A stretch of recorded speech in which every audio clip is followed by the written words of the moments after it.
Voltamos com mais um bloco do Rondônia Show e agora começou o quadro Momento Jurídico com o Dr. Moisés Marinho. Tudo bem? Bom dia, doutor. Como vai? Bom dia, Duda. Tudo bem? Bom dia ao telespectador. Estamos à disposição, Duda. É isso aí. Hoje o tema é divórcio, né? Já é um assunto bem comentado, mas que várias pessoas ainda têm muitas dúvidas. Faz uma introduçãozinha aí sobre esse tema para as pessoas entenderem em casa. Então, o nosso amigo e a nossa amiga telespectadora, nós que atuamos na área jurídica, nós nos defrontamos com as mais variadas situações do nosso dia a dia, do nosso cotidiano. E as questões de relacionamentos, o Duda, e o telespectador e a telespectadora, não é diferente, porque relacionamentos iniciam, relacionamentos terminam, casamentos iniciam e terminam, vem depois a questão dos filhos, dos bens patrimoniais, e aí gera uma série de dúvidas nesse momento crucial do rompimento da relação. E é sobre esses acontecimentos que não são tão bons que nós vamos tratar hoje com relação ao divórcio e separação de corpos. Vamos falar também quais as implicações. Podemos inclusive falar a respeito de alguns tipos de casamentos, se geram determinados direitos relacionados a bens patrimoniais. Falaremos também sobre a questão dos filhos, quando ficam filhos, né, nesse rompimento. Com relação à guarda, a gente pode também estar falando alguma coisa a respeito. E também falaremos a respeito dos casais que não têm filho, que nós temos hoje uma facilidade de não se recorrer ao judiciário. É verdade. Então, para a gente dar início aqui à nossa conversa, vamos diferenciar aí separação de divórcio, né? Várias pessoas falam, eu vou me separar, ou eu vou me divorciar. Qual que é a diferença aí? Então, vamos lá.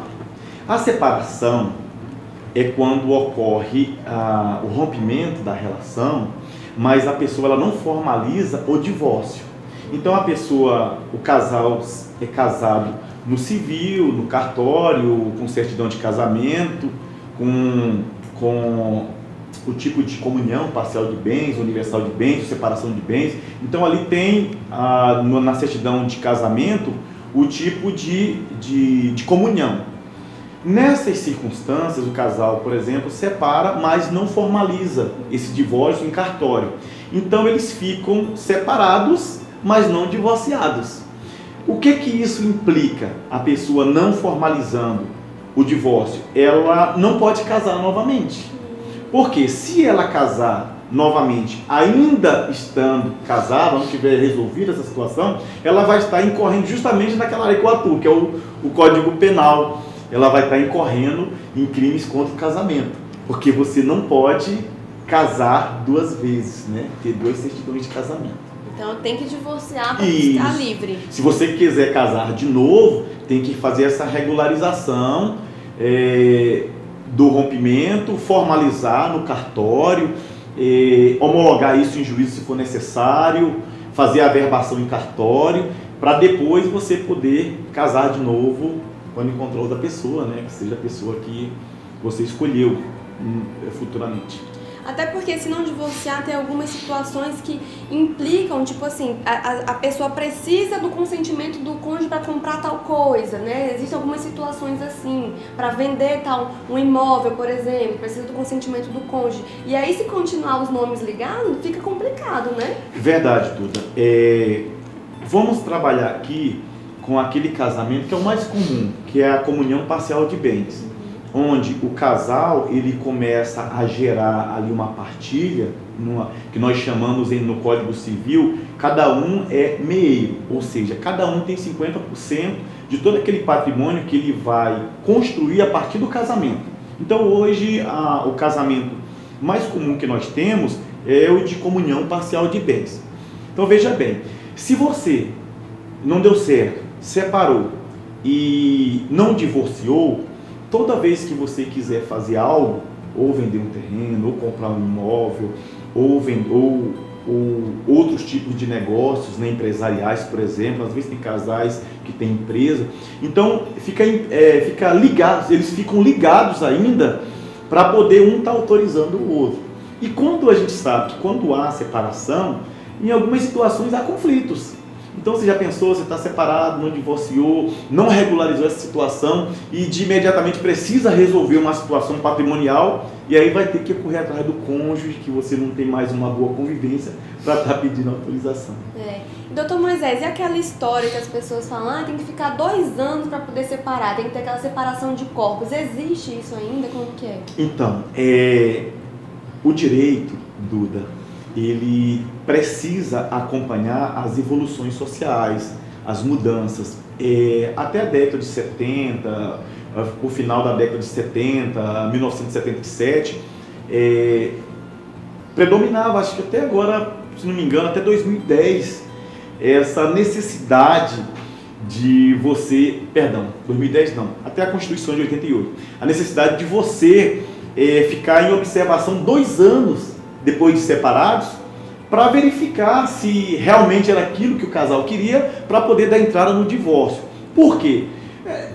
Nessa década de 70, 80, o Estado ele dava muita ênfase à manutenção da família, dos casais. Então, eles aderiram a essa sistemática para que dificultasse um pouco mais o rompimento das relações conjugais, porque vinha a questão religiosa, que predominava bastante, etc. e tal. E nós sabemos que nos dias atuais não é mais assim. Hoje, após a Constituição, depois nós tivemos o Código Civil de 2002, aí nós tivemos agora outra mudança já no Código de Processo Civil de 2015. Então, assim, teve várias alterações. E a partir da emenda 66 de 2010, nós temos outra alteração importantíssima.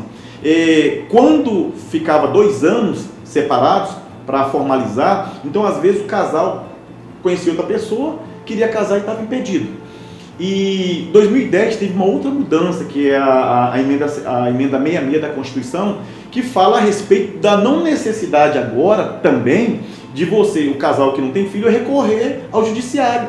Pode fazer esse divórcio por meio do cartório, simplesmente com a anuência de um advogado. Então pode contratar um profissional da sua confiança e ao cartório, se você não tem filhos, e fazer esse divórcio direto pelo cartório. Então, assim, as pessoas hoje têm essa facilidade.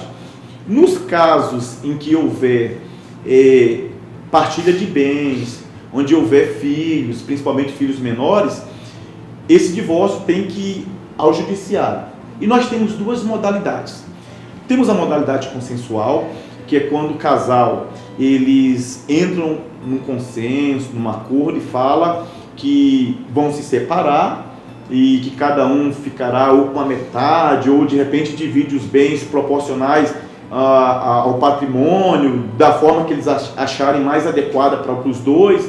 Eles também decidem sobre a questão da guarda, se vai ser uma guarda compartilhada, se vai ser uma guarda unilateral. Decidem também sobre as questões de quem que vai pagar a pensão. Então, acontecendo que essa é a melhor forma de se fazer o divórcio consensual, existindo aí no caso filhos menores, aí a pessoa deve procurar um advogado ou a defensoria pública, deve formalizar esse pedido em juízo. E nesse pedido de divórcio já vem inserido também o estabelecimento de pensão alimentícia, os bens que tem para partilhar já vão estar todos discriminados, né, com quem vai ficar com o quê, ou se a metade, 50%. E aí isso aí é homologado pelo juiz. Então o juiz homologa, ou seja, dá validade a esse pedido e ali são cumpridos todos os efeitos jurídicos para esse divórcio. Se o casal não tiver filhos, é mais fácil. Então ele contrata um advogado e vai até o cartório e dá entrada no pedido de divórcio. E é rápido no cartório, vai pagar lá as taxas, os emolumentos, etc. Com relação ainda à ação judicial, nós temos também aquela modalidade litigiosa. Aí é quando o casal, eles não têm um consenso, eles estão em conflitos e de repente não chegaram a um entendimento e muitas das vezes brigam, né? Não se falam. Neste caso nós chamamos de divórcio litigioso. Então é feito também o mesmo processo do divórcio consensual e cada parte lá vai contratar o advogado da sua confiança, uma delas ingressa com ação em juízo, a outra vai ter o direito de ter um profissional para ajudar nessa discussão relacionada à guarda de filhos, relacionado à partilha de bens, relacionados à questão de convivência também, né? De repente, se há um conflito tão grande que possa ocorrer uma violência doméstica, então ali também já pode estar se discutindo isso, para evitar um mau futuro. E agora, quanto às custas, né? É caro para divorciar? Como que é? Então, Duda, se for o casal direto no cartório, assim, tem o custo com os honorários advocatícios, que a pessoa vai ter que contratar um advogado para poder assinar no cartório para ela. E tem também, se for um divórcio em juízo, tem as custas processuais e também os honorários advocatícios de cada advogado. Se for situações em que a pessoa não tem condição de pagar, ela pode estar requerendo uma justiça gratuita, tanto no cartório quanto pelo meio pelo meio judicial, por meio da Defensoria Pública. E aí o juiz é quem vai deferir se tem direito ou não. Mas assim, num contexto geral, não há nenhuma complexidade, nenhuma dificuldade hoje das pessoas se divorciarem. É lógico que a gente torce para que isso não aconteça, mas se vier a acontecer de romper o relacionamento, não temos mais aquelas complexidades antigas de ficar 2 anos para depois dessa observação saber que realmente era aquilo que ele queria. Não existe mais isso. E aí tem essa outra possibilidade de você, casal sem filho, fazer direto pelo cartório. Doutor Moisés, eu queria aproveitar você que está aqui hoje, porque, para quem não sabe, eu estou me formando em Direito agora, e nessa semana passada agora, lá no Núcleo de Práticas Jurídicas, que é onde a gente faz as peças, as ações, chegou uma cliente lá para fazer essa ação de divórcio. Só que ela não sabe onde que está o marido dela. Ele sumiu já faz 3, 4 meses e ela não sabe onde é que está, já tentou entrar em contato com a família, com tudo, e ninguém sabe onde ele está. Como que ela faz para divorciar? Olha, Duda, é uma situação assim atípica, complexa. Eu já inclusive tive casos em que a pessoa mora em outra localidade, em outro estado, aí esse divórcio é feito via carta precatória.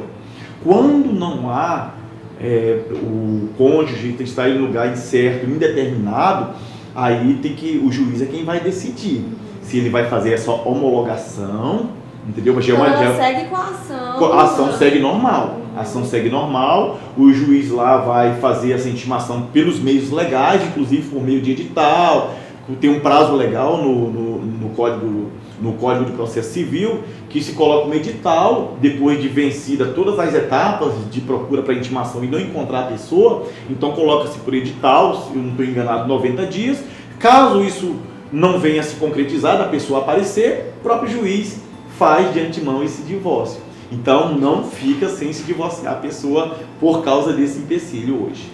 Certo. Doutor Moisés, alguma consideração importante do divórcio que talvez não tenha ficado claro para o pessoal em casa, ou a gente conseguiu falar tudo aqui?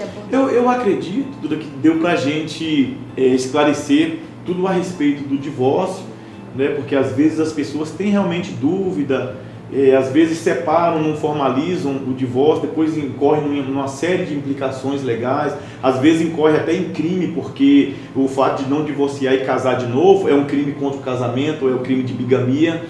Então, assim, o ideal é que as pessoas estejam atentas, não tem complexidade alguma, como eu já expliquei, as formas que podemos estar fazendo hoje. Com relação à separação de corpos, hoje, se houver um conflito grande nesse rompimento, a pessoa pode estar requerendo em juízo. Se houver também nesse rompimento violência doméstica, nós já temos outra seara que a pessoa pode estar se dirigindo, que é a delegacia da mulher, se for violência contra a mulher, e as varas que combatem a violência contra a mulher para obter medidas, né? Mas assim, num contexto geral, o divórcio, que é o tema de hoje do nosso programa, é isso aí que nós já falamos. Então, doutor Moisés, tenho a agradecer a sua presença aqui no nosso programa mais uma vez, né? E desejar aí que você venha várias outras vezes aqui para nos esclarecer, sempre com todas as suas explicações. Duda, muito obrigado. Eu tenho um carinho enorme de estar participando desse quadro. Eu acho que nós conseguimos trazer algumas informações importantíssimas para o nosso público. Quero agradecer também o público pela audiência do programa, por ter essa paciência, esse carinho de estar também nos assistindo. Eu agradeço o público, agradeço a Duda e o programa. Nós que agradecemos, e semana que vem tem mais Momento Jurídico. Até lá!